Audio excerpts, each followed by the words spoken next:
All right. Good morning, everyone. Thank you for joining today's CalAIM Justice Involved All County Call.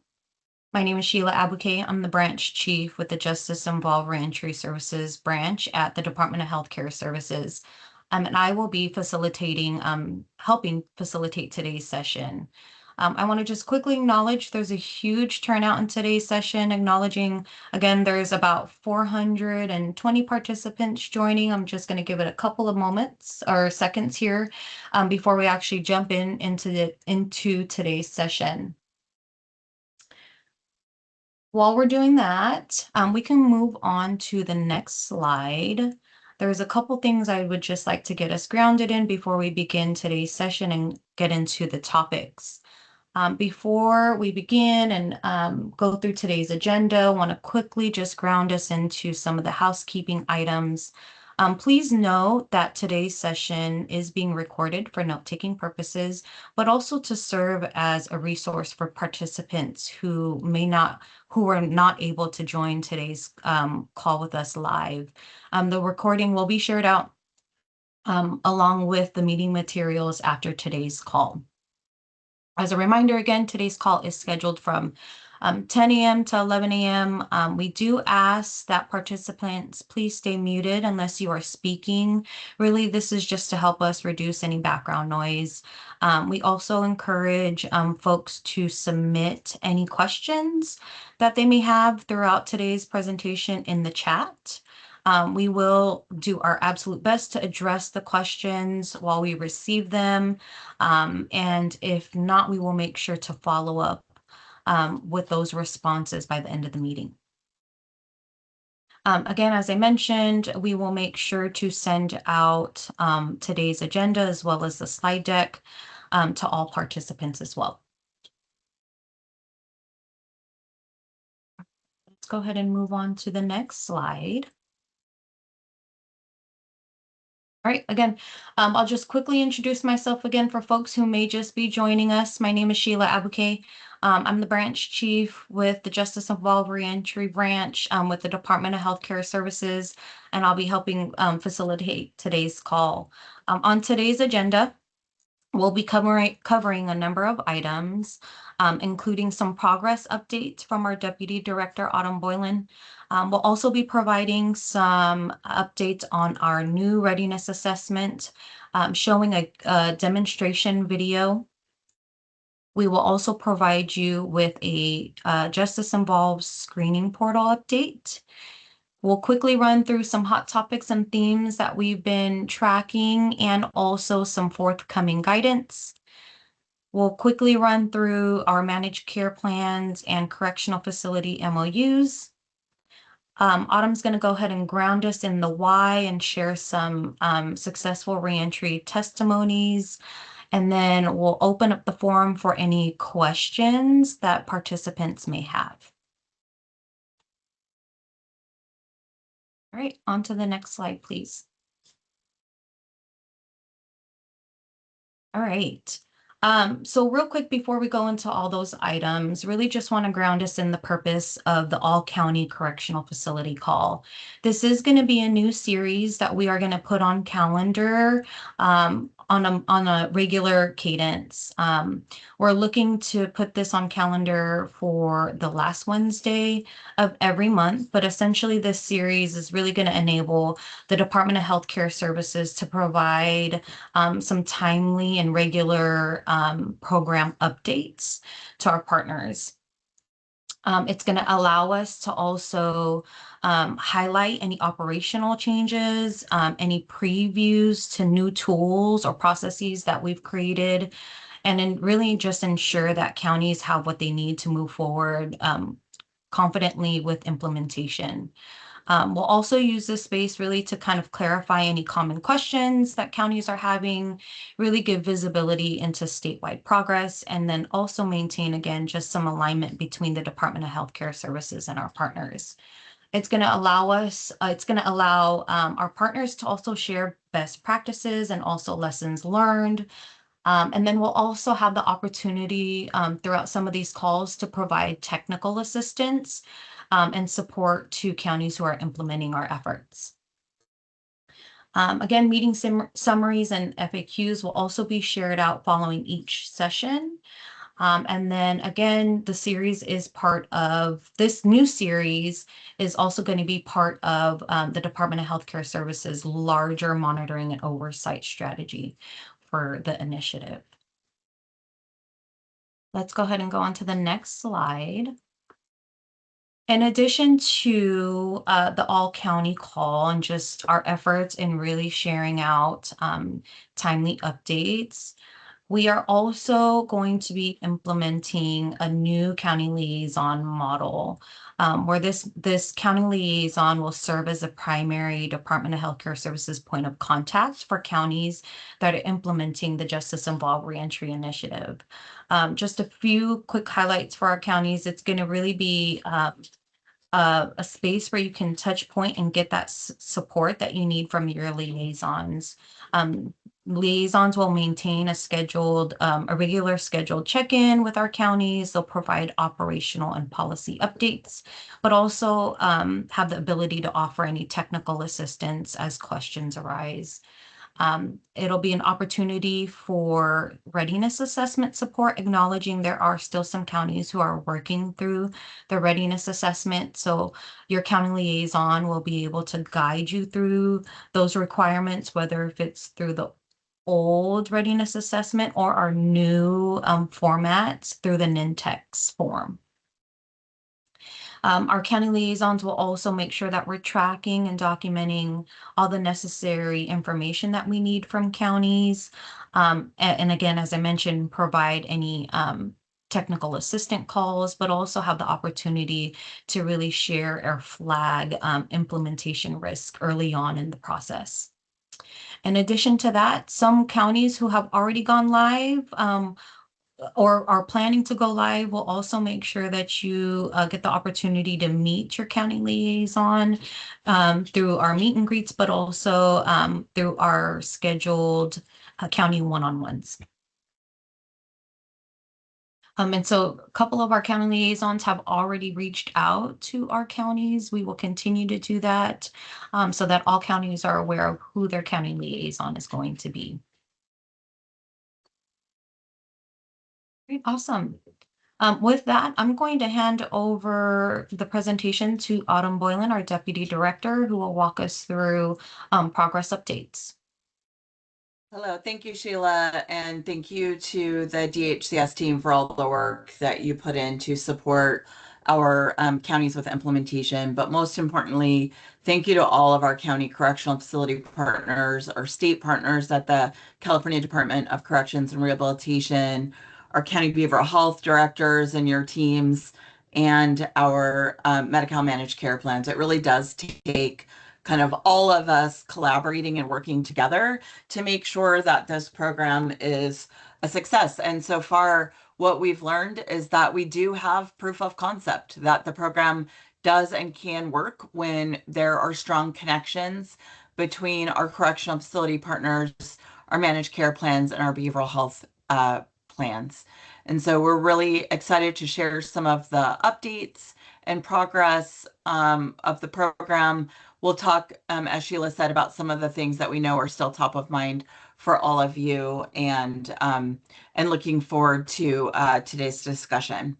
Just as a reminder for folks who may be newer to the JI Reentry Initiative process, this is a version of the previous puzzle slide that you may have seen in prior presentations, but really wanted to emphasize here that the whole point of the program and what we're doing with the CalAIM Justice Involved Reentry Initiative is making a connection between pre-release services, reentry planning, warm handoffs, to that post-release reentry and transition support. That connection between services that are reimbursed through the Medicaid program in pre-release, and that connection to the post-release ECM community-based provider that is contracted with the Medi Cal managed care plan and can support the long-term recovery goals of our individuals who are incarcerated in county jails, youth correctional facilities, and state prisons is the reason for the whole thing, right? So many county correctional facility program partners are already implementing programs that support reentry transition, and you have providers that you know and work with, and our managed care plans might be new to this space. But the difference that this program specifically brings to kind of really affect the outcomes in terms of our justice involved populations is that connection to their covered services under their managed care organizations, right? Getting access to behavioral health services that will be covered by our county behavioral health plans and support for individuals once they're in the community into the long term. So we know when people release on probation or parole that they're supported by various agencies to make sure that they're getting the help that they need. But that support ends when their parole or probation ends. And so we want to make sure that folks are getting enrolled in care options that will support them over the long term. And these transitions will really be what helps us move the needle in terms of recidivism, in terms of addressing morbidity and mortality for formerly incarcerated individuals, and preventing opioid deaths. And it's not just about the pre-release services and getting reimbursement for those services, although certainly there's a benefit to that as well. It's also about those community connections and long-term supports that are available through the managed care plans and the county behavioral health agencies, as well as all of their providers. Next. Wanted to just kind of highlight that point about, the why, and we're going to talk a little bit more about this towards the end of today's presentation as well. We have an impact report that's coming out that will share stories about the first year of the initiative. That unfortunately, we thought that impact report was going to be released today. It was not released today, but it should be out either tomorrow or Friday, early next week at the latest. But one of these, a couple of these stories we'll share with you today, I think really hits the point. If you're asking yourself, if you're one of those counties that hasn't yet implemented the initiative or submitted a readiness assessment, and you're asking yourself what the return on investment is, that's what we're hoping to illuminate for you today. So I wouldn't normally read the screen, but I do think it's important to hear the stories directly from our members. And this is a real story from a real member that was served through the Reentry Initiative. While I was incarcerated, I kept hearing about people getting passes for pre-release care management. Eventually, I received one myself. I didn't know what to expect, but I never imagined how much I would learn about myself and my deep-rooted issues. Rebuilding my life after prison would have been so much harder without ECM, and especially without my incredible care manager. She became like family to me. Her compassion and support connected me to resources that helped me achieve my goals. Whenever I needed something and asked, she made sure I got help. My self-esteem was at an all-time low, but thanks to ECM, I now have confidence and the tools to accomplish anything I set my mind to. And this is the why. If you're wondering, like, why do we do this? It's for our members. It's to improve outcomes for our members, to improve public safety, which we know that you all care deeply about, and to make sure that folks are getting connected to the long-term care and supports that they need. Next. Next slide. So what does this impact look like? And we'll share this year one impact report out with all of you as soon as it's released. There will also be a press release, so stay attuned for that. But in the first year of the program, with just a handful of counties and our state prisons participating, we processed over 23,000 new Medi Cal applications for individuals in county jails and youth correctional facilities as part of our pre-release Medi Cal application process. 35,000 people were screened and identified as eligible for pre-release services through our Justice Involved screening portal. That number is now well over 50,000 Medi Cal members that are screened and determined to be eligible in our Justice Involved portal. 159,000 separate service encounters were billed and reimbursed. That includes services and prescriptions that were delivered and claimed for reimbursement, which resulted in more than $16 million in new reimbursements to correctional facilities. So there's real tangible impact to county correctional facilities, to our state prisons, to help supplement the work that you're already doing, and make sure that people are getting connected to care and services in the community. Next. Some additional highlights. We had 31 state prisons that went live with pre-release services in February of 2025. So that's all of the state prisons in California, and 54 county facilities in 15 counties as of March 1st have also gone live. So 35 adult jails, and just noting that there are 2 counties that do not have an adult jail in the county, and 19 youth correctional facilities, and again, 18 counties that do not have a youth correctional facility. All 58 county behavioral health plans, or it's actually 56 behavioral health plans, are live with behavioral health links, and 24 Medi Cal managed care plans. Every Medi Cal managed care plan in the state is required to offer enhanced care management for justice-involved populations, as well as all other covered Medi Cal benefits to those members upon reentry. Next. So what are we working on here at DHCS for 2026?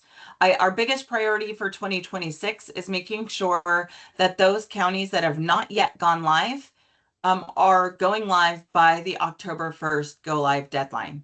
That deadline is established in statute. We have a couple of slides on that today, but I'll just say here that we're here to provide technical assistance, operational guidance, and support to make sure that you can meet the requirements and that you are able to actually achieve that deadline of going live by October 1st. We are also in the process of seeking a renewal of our 1115 waiver authority to continue and strengthen the Justice Involved Reentry Initiative in the next waiver term. Some of you might know that that our current 1115 waiver expires at the end of this calendar year. And the new waiver term will begin on January 1st, 2027.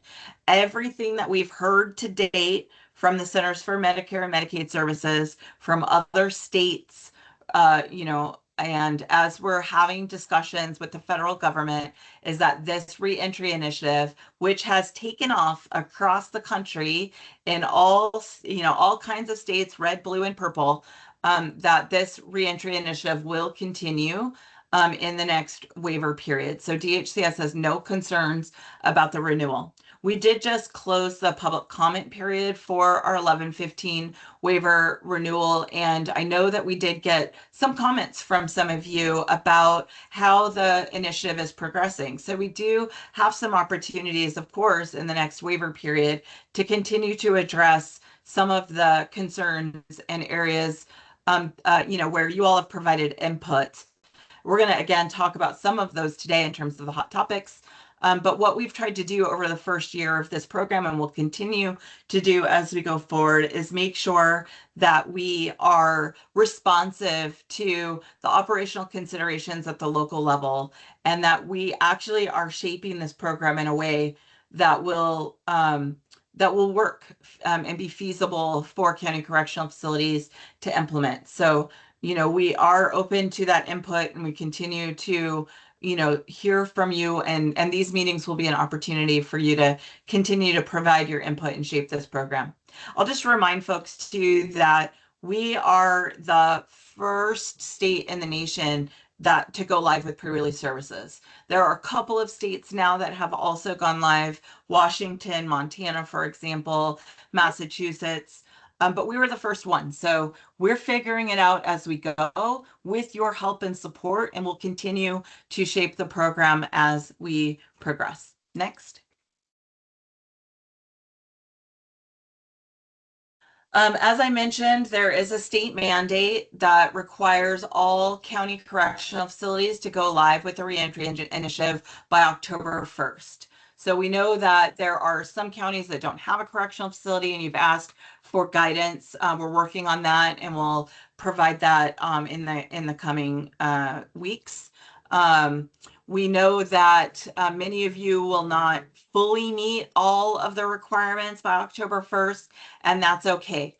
So in the latest version of the readiness assessment template, we included additional information about conditional go live approval status, which allows you to request a conditional go live, which, by the way, every facility so far that has gone live has done so with a conditional approval status. There wasn't a single county or state facility that was 100% able to meet every single requirement at the time of go live. We understand that, which is why we went back to CMS before we even launched the initiative to request that we could offer this conditional go live status so that county correctional facilities and our state prison partners could ramp up your operations over time. As part of that, though, there are 3 core components that must be delivered by October 1st to the best of your capabilities. That includes care management services, so all of the warm handoff services and that connection to the post-release enhanced care management provider. Again, that's the whole reason for the program. You must offer Medicaid medication-assisted treatment or MAT services for substance use disorders, opioid use disorders, and alcohol use disorders. And that includes all of the FDA-approved drugs for medication-assisted treatment. And for opioid use disorder, you must offer at least one of the agonist medications for newly initiated, and for continuation, you must offer all, but for AUD, you must offer all FDA medications. And for thirdly, you must offer medications in hand. We know that there are many operational challenges for some of you, particularly in small counties, with meeting the medications in hand requirements. It's a full supply of medications in hand upon release, and a full supply typically means 30 days. It could mean more, it could mean less, but it's as clinically appropriate. We know that there are some times when people get released from the court or get released unexpectedly where you are not able to give medications in hand. We understand that. We understand that in some communities, there is not a community pharmacy that is available 24 hours a day, 7 days a week. So what we're looking for you to be able to do is, for the most amount of people possible, that you are releasing folks with medications in hand. And we'll be monitoring data and setting benchmarks once we kind of get a better understanding about what is possible and how this is working in certain counties, or all counties, I should say, to make sure that those requirements can be met, and the thresholds are taking into consideration reasonable reasons why those commitments can be made. So when you when you request a conditional go live status in your readiness assessment, we're asking for you to provide a timeline for full implementation. This could mean that you're going to go live with a small population, maybe your substance use disorder population, or your mental health population, or your behavioral health population, or another priority population, and then ramp up to other populations as you progress over time. So this is an option. And again, there's every single approval to date has been a conditional approval. Next. These are just the references to the places in the statute that gives us the authority for the state mandate for pre-release services. I'm not going to review this, but we've shared it out multiple times. It's also in the policy and operations guide, and happy to answer questions if you have questions about it. Next. Wanted to give an update on Path Round 4.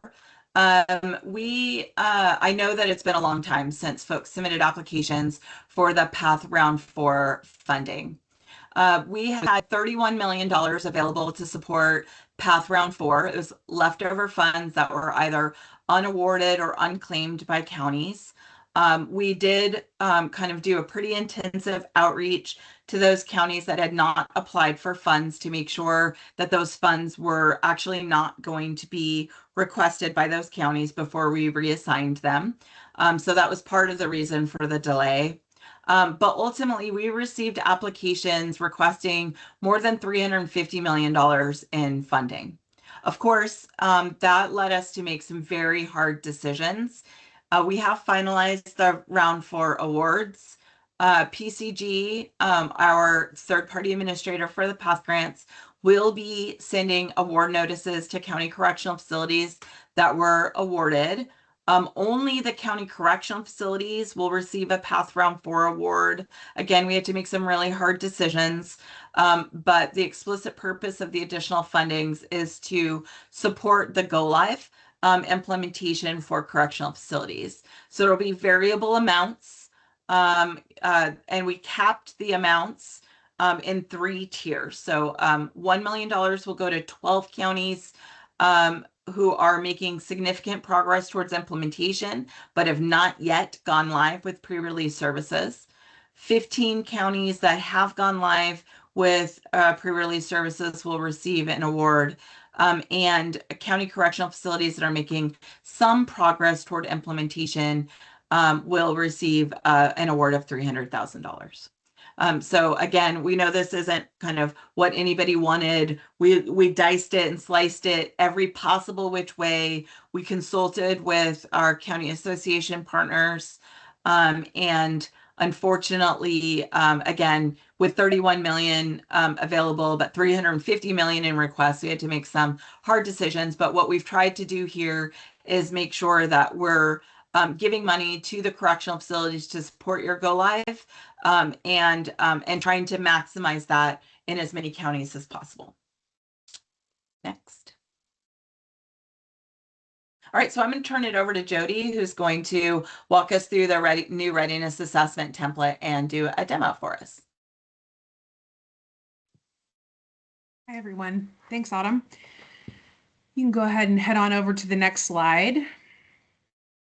So as many of you know, we created a new readiness assessment process using what's called a NINTEX form. So this will be an automated process. Along with that, we created a readiness assessment template. That is basically it's about an 80-page document that has everything that you need in it. It's a really nice resource. It has sort of a full look at what that application looks like, what you can be prepared for, so that when you go in to submit, you have all of your ducks in a row. That template has an explanation of the conditional go live and phased implementation approvals process that Autumn just talked about. There's a checklist of go live prerequisites, a checklist of required documentation, your Medi Cal preparedness checklist, and your Medi Cal RX readiness resources checklist. We are going to be turning these slides around to you right after this meeting. We will also, if someone might want to drop in the chat, there's also a link just to the NINTEX. So on our resources page, there's a link to the readiness assessment template and a link to the actual NINTEX form that you can fill out. On the next slide here in just a few seconds, I did a fancy demo for you all, but I wanted to kind of just mention a few little tips and tricks before that starts. We know that many of you submitted using the previous format, so we reviewed using sort of the NINTEX lens to that. And we created a reporting document for those of you that are being conditionally approved for certain sections. Thank you for sticking with us through all the iterations of that conditional approval process. We're going to continue reviewing using that process, so don't feel like you have to resubmit or recreate anything. I did want to also point out that with this new process, what's cool about it is that when you are conditionally approved for any section, you can just go right back into your form and you can update using this automated process. You don't have to go to any separate form. You can just get in and update using your NINTEX form. So if you have to upload a new document, something's being decided upon by your board of supervisors, something like that, there's a new a policy that needs to be uploaded, you can just go right back into the document and do it in that same in-text document that you submitted. Additionally, many counties have asked us for the ability to print an entire PDF of their application. We're working on that on the back end. However, once you submit your full application, you can let your liaison know that you need a PDF of the entire application, and they can do that on the back end and get that over to you. With that, we're going to go over to our this next slide, and there's going to be a short demo just kind of running you through what that process is going to look like. And to make this work, I'm going to have to unshare and then reshare. Give me one moment, everybody.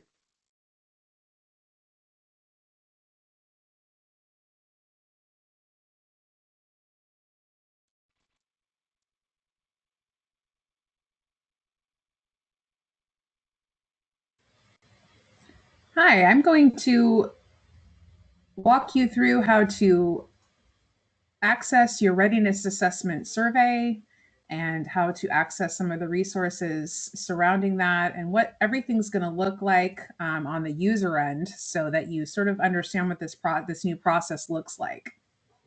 So here you'll see that we're on the resources page, which is on the Justice Involved Reentry Initiative page of the DHCS website. We'll go ahead and drop this link in your PowerPoint presentation so that you have it, so that when you're ready to go, you can just head on in there and click on that link. For now, we're going to head to this Justice Involved Reentry Initiative Correctional Facility Readiness Assessment. And please understand that this is not, in fact, the application, which we're calling a survey. This is just a guidance document that's going to tell you all the things you need to know, all of the sections, all the subsections. You're going to be looking at a very involved appendices that tells you about all of your supporting documents and what those are and why you need them. And it's also going to walk you through all the different steps that you need to be working on in tandem as you are getting ready to submit this application. So this is a really great resource. So please make sure that you take a look at this, read through this with your teams. This has everything that you need. Next up, we're going to head back to our resources page. And we're going to take a look at the Justice Involved Reentry Initiative Correctional Facility Readiness Assessment Survey. So when you've gone through that other document and you've pulled together all your supporting documents and you think you have all your ducks in a row, this is where you're going to want to head to start that survey. So this is called an in-text form, and this is something that we developed in-house here at DHCS. You'll see the first thing that you see is just a landing page, which sort of just explains the readiness assessment process and gives you some instructions. And then you'll go ahead and hit that next, and you'll be taken to the first page where you're going to enter all of that important information about your county, your correctional facility names, your requested go live date. We need a facility point of contact. We would really appreciate an alternate point of contact and a pharmacy director if you have one, but not required. Wherever you see an asterisk, you're going to have to put something in those sections in order to be able to submit and move on. So from here, what I want to show you is when you submit, you will be taken to another page that's going to tell you that you're going to be getting an email. And in that email, you're going to get something that looks a lot like this. So this is going to give you a full picture of all of the sections that are required to be submitted. And you'll see here in the right column that I have submitted all of these sections because I went through an entire readiness assessment, uploaded documents, and submitted so that I really understood what it was like from the user end. And so I've already gone through and submitted and completed my readiness assessment. The cool thing about this process is that you can go back at any time and you can update these sections. You can forward this email to your teams and you can work on it together. I'm going to go ahead and open up, let's say the 3D, section 3D, Medi Cal eligibility and enrollment, incarceration status notifications. And so what you'll see from this vantage point is that you're now taken back to the page where you have already possibly submitted or you haven't submitted yet and you're just starting out that section. And then just be aware when you're working through these sections, some of them only have one tab at the top. Some of them have 1 or 2 tabs. Some of them have 3 or 4 tabs. But just make sure you're completing all of the subsections for each of these major sections before you are submitting. And you'll notice that down at the bottom for these sections, there's an area where you can drag your supporting documents. Now, for instance, if you're, say, this top item here is your Medi Cal RX submission methods process, and that process is still in development, you can put a holding file there, like maybe a Word document that says this process is in development, or a draft document that shows what that process is, but it's still being signed off on with a timeline of when that you propose that will be ready. That's perfectly fine to do because we're offering that conditional approval process. And that means that you'll have a year post go live to be able to go back into this form as is.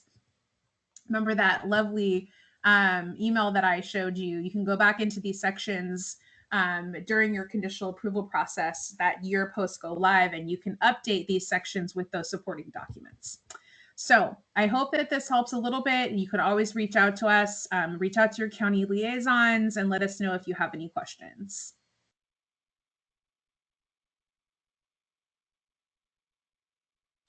Thank you for that. And I just want I'm going to.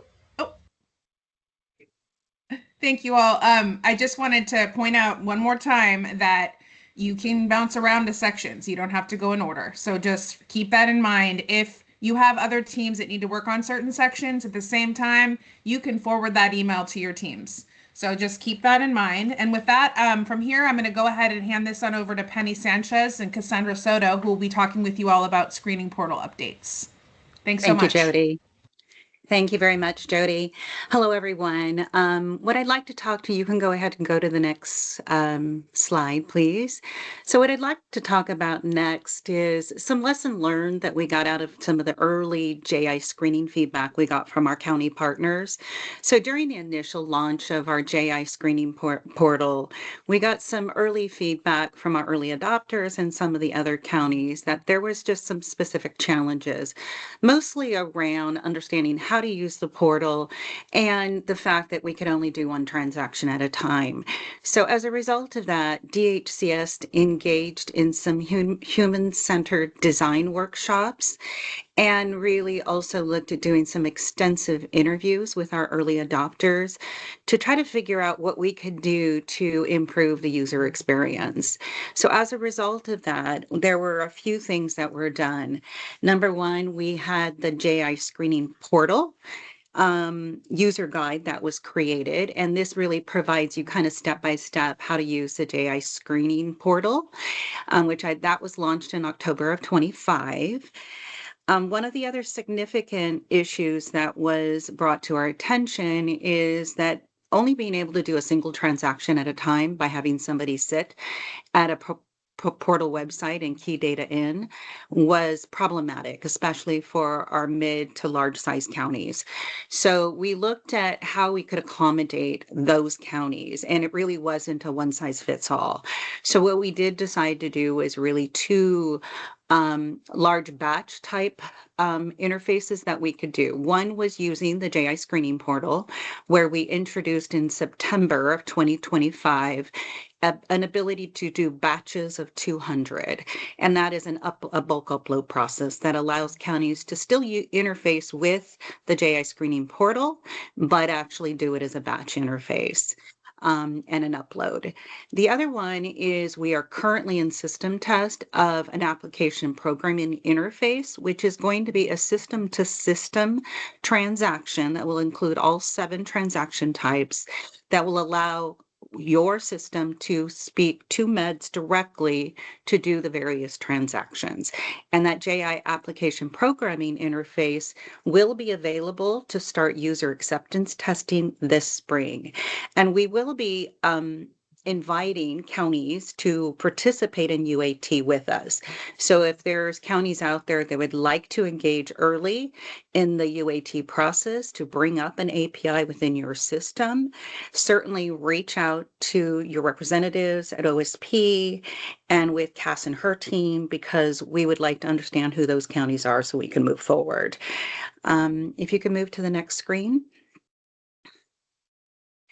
So just a little bit more detail. The JI API is truly a technical system-to-system interface. There's no usually any human intervention. You've got a system coded to initiate transactions directly to meds and then receive the responses. And so those, I would assume, would be our larger counties, but certainly moderate-sized counties and even small counties could have the system capability to do this. We invite you to do any of them. So what this really does is open up really 3 modes now to do your transactions, either the single transaction through the JI screening portal, the bulk mode, which you can see here, we're calling the JI multiple screening member feature, which is your bulk upload. We do accept all 7 transactions now. Again, like I said, up to 200 members per transaction can go through. And then, of course, the JI API, which would be an unlimited number of members through a system-to-system interface. So all 3 of those ultimately will be available. Our goal is to have everything up and running by summer. So the other thing that we have made, the other change that has been made, is we received feedback that there was some informational items that were needed on the portal, and that was the residence county and the responsible county that comes from meds. So this data is now visible. It's not used for any of the determination, but it is information that's now available on the JI screening portal. So with that, I'd like to turn it over to Cass to talk about the early access.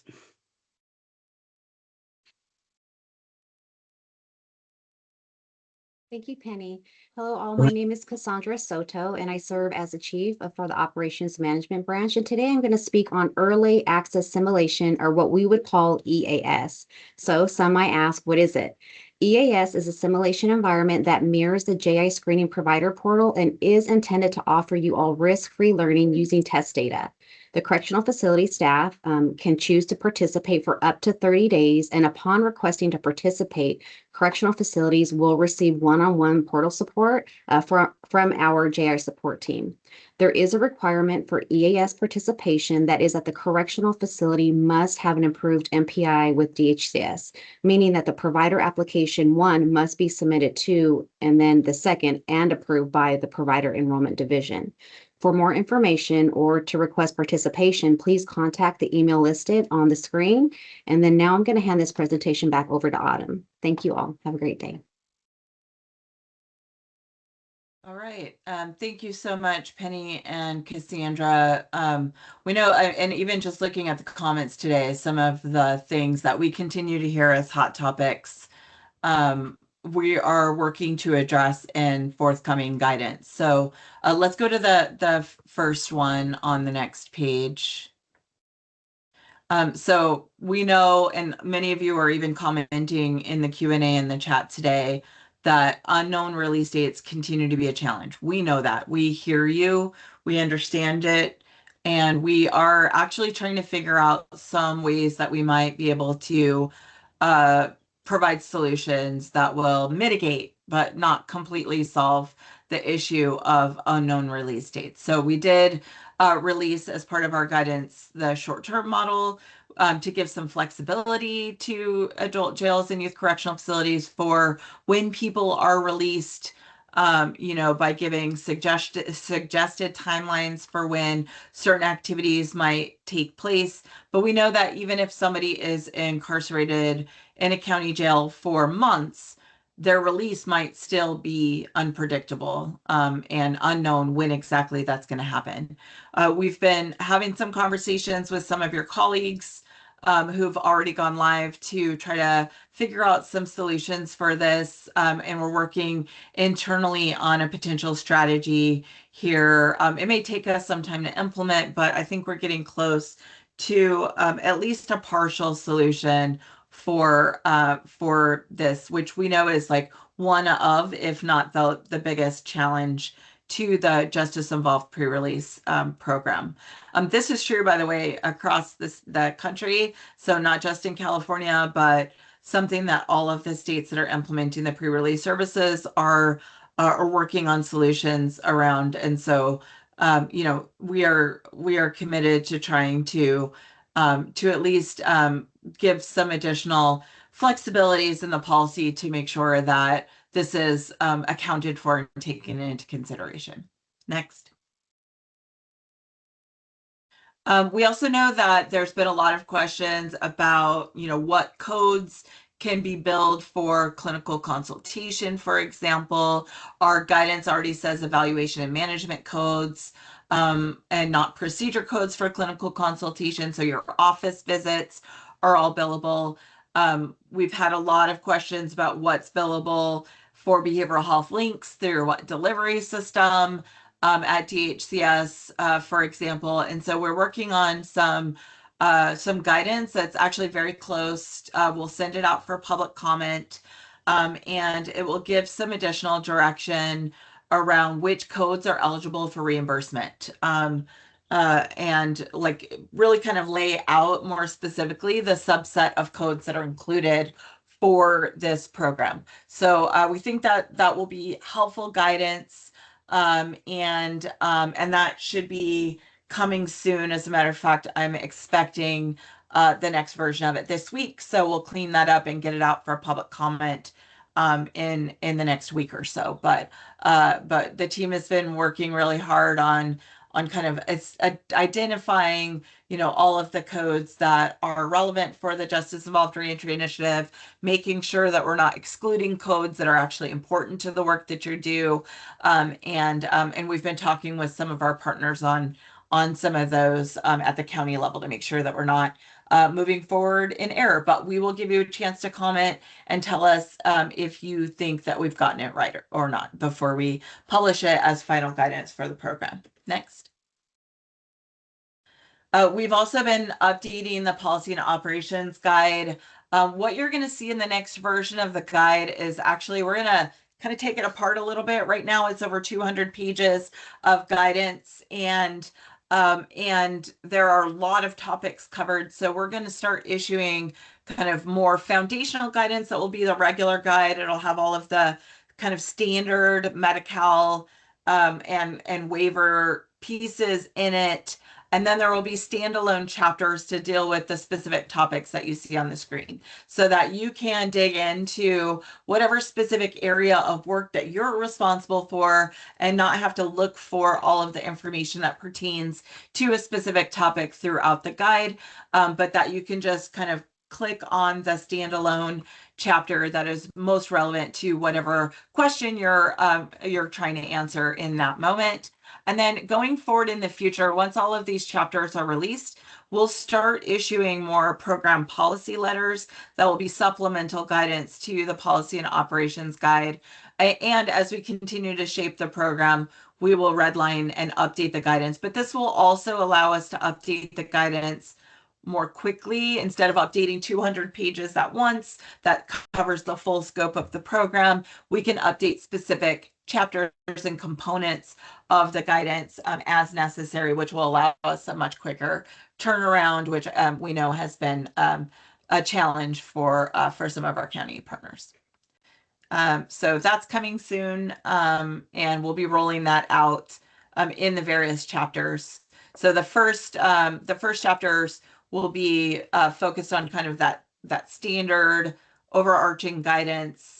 We also have the guidance around the screening portal and identification of eligible members coming soon. And then the pre-release services benefit scope is actually the same as that benefit guide that I just talked about a few minutes ago. So all of that will be coming out shortly.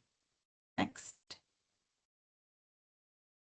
We've also heard the need from our probation officers in California and others at the local level that it would be helpful for us to put together an ECM toolkit for ECM providers working with justice-involved populations. So we will work with the county probation officers of California to include information about probation requirements, for example, to ensure successful collaboration between our ECM providers and county probation departments. The topics in this may include things like what to know about court orders and the risks of probation violations so that our ECM providers are not scheduling appointments in a neighborhood where somebody can't legally go because it'll get them in trouble, for example. We'll also make sure to include information about the need to obtain a release of information so that the ECM provider can, as appropriate and pursuant to a release and consent from the member, share information with probation officers. And I would just remind folks there that this is ECM providers are healthcare providers, and probation officers help arrange for healthcare, but you also have law enforcement responsibilities. So there is a division of labor and responsibilities there, and consent is required. But we want to make sure that we're giving appropriate guidance. We'll also give some information about accessing community sports and other resources that are specifically important for our justice-involved populations to be successful in their transition back into the community. So our teams are working on this, and they'll be reaching out to our partners to help craft some guidance that will be specifically for our ECM providers. Also, been working with some of the reentry providers in this space that we know are delivering these ECM reentry services today, so that we can have a toolkit that will really work for the community-based organizations that are filling these responsibilities. Next. And then I know I've seen a couple of questions about this in the chat and in the Q&A today, but just acknowledging that we've gotten a lot of questions as of late about small and rural counties. So we will be putting out some guidance for that. We're having some internal conversations. We've been talking with some key informants about, strategies for this, for these correctional facilities in small and rural counties. So multiple things, right? So guidance for correctional facilities with small populations or average daily populations, where you're kind of wrestling with the costs of implementing the program versus the revenue that would be generated through reimbursement. So we're working on some guidance for that. We know that in some counties and communities, like I just mentioned, that there are limited community resources, including limited number of providers and limited access to community pharmacies, for example, on nights and weekends. We know that 18 counties don't have a youth correctional facility, that you contract out those services to another county. And so making sure that we're clear about what readiness assessment looks like for counties without a correctional facility, and what exactly the obligations of those counties are for the reentry part of the pre-release services package. So we're working on this and working with our county partners to draft some guidance, and I know that many of you have questions about this, so it's something that we're actively working on, and we just wanted to acknowledge that today. Let's go to the next slide. So my team is busy answering questions in the background. We're going to try to get as many questions as we can answer today, but acknowledging we just have a few minutes. So I want to just remind folks that we did issue a template for the managed care plan and correctional facility MOU earlier or later, I guess, in 2025. That MOU is live. And as I said in the beginning, there are good reasons for you to work with your managed care plans to establish an MOU and make sure that there is a connection and coordination between the correctional facility and the managed care plan. Even if you are already working with providers in the community, it is important to make sure that the managed care plan and the correctional facility are working together, so that we can make sure that your folks who are getting out of correctional facilities at the county or state level are supported for the long term, and that the services that are being provided to them are covered by their Medi Cal plan in the community. And so it's really something I think for folks to think about. And it is a requirement of this program. So all of the resources are on the next slide. And linked on our DHCS website. But if you're getting outreach from your managed care plans in your county and you don't know what that's about, that's what this is about. So please work with them to establish the memorandum of understanding and to build those relationships that will help support folks who are re-entering into the community. It will not only make the program more successful, it'll make our justice involved individuals who are leaving incarceration more successful in the community as well. Next page. So I just want to kind of close out today as, again, my team continues to address the questions. We'll put out a meeting summary. We'll share the slides. We'll respond to the questions in the meeting summary that we didn't get to so that everybody has all of the responses to all of the questions. But wanted to close out today with the why. And again, we're going to meet again next month. So there'll be also an opportunity for us to take some of these questions that we heard today into that next meeting and make sure that we're addressing everything that is top of mind for all of you. But as you think about the why, it's really about an anchoring on that successful reentry. So I talked about this at the front of the call. I want to close with it again today. Next slide. In the impact report, you're going to see all of these stories. So one of the things that we wanted to highlight here, and I'm not going to read this, but it's really, this is from one of our ECM providers who is working with folks leaving incarceration today as part of this program. And it really, I love the way that they kind of frame up what the ECM providers do. They make sure that doctor's appointments are scheduled. They set up appointments in the first week or so after post-release. They offer resources, right? Like this is what they do. And they will do those coordination pieces with you and for you, depending on the model that you've arranged for in terms of your care management model. And their job is to support our members with their whole person care needs in the community. You'll see these stories again highlighted in our impact report. Next. Next slide. Thanks. Now, the other thing you'll see in our impact report, and there's a couple of these, I'm not going to go through these today, but you'll see these scenarios. These are real stories about real Medi Cal members who were released from custody, were receiving pre-release services, got the warm handoff, enrolled in enhanced care management, and then kind of what happened after release with those individuals. And these are examples, they're illustrative, but this is really what this program is all about, is that post-release community support and making sure that people are set up for success. There's a couple of these, so let's just skip through these, Mike, and we'll go to that last quote in the deck for today. Keep going. There you go. I just want to share this last quote before we close out for today. Thank you all for being here. Really appreciate the time and effort that you're putting into this initiative. We know that you're working hard. We're here to work hard with you, for you, to support you. This meeting series will hopefully do that. But I do want to close out today with this last story. And this again is from a real Medi Cal member who received support through this program.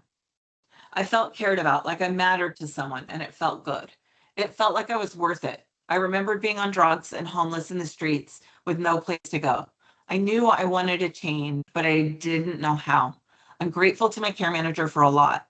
I'm able to have a certificate from parenting classes coordinated by my care manager and show the court that I'm bettering myself for my son, for myself, and for society. And that's why we're here. Even just reading that, it gives me the chills a little bit. That's why we're here, is to make stories for all of our members like this a success, and to really change the trajectory and the outcomes for our justice involved populations. not just for their sake, but of course, that is also true for their families and for our communities as well. So we appreciate your partnership. We appreciate you spending so much time with us. And we look forward to connecting with you via our liaisons or otherwise.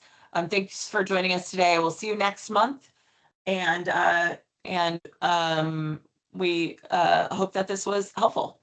Thanks, everybody.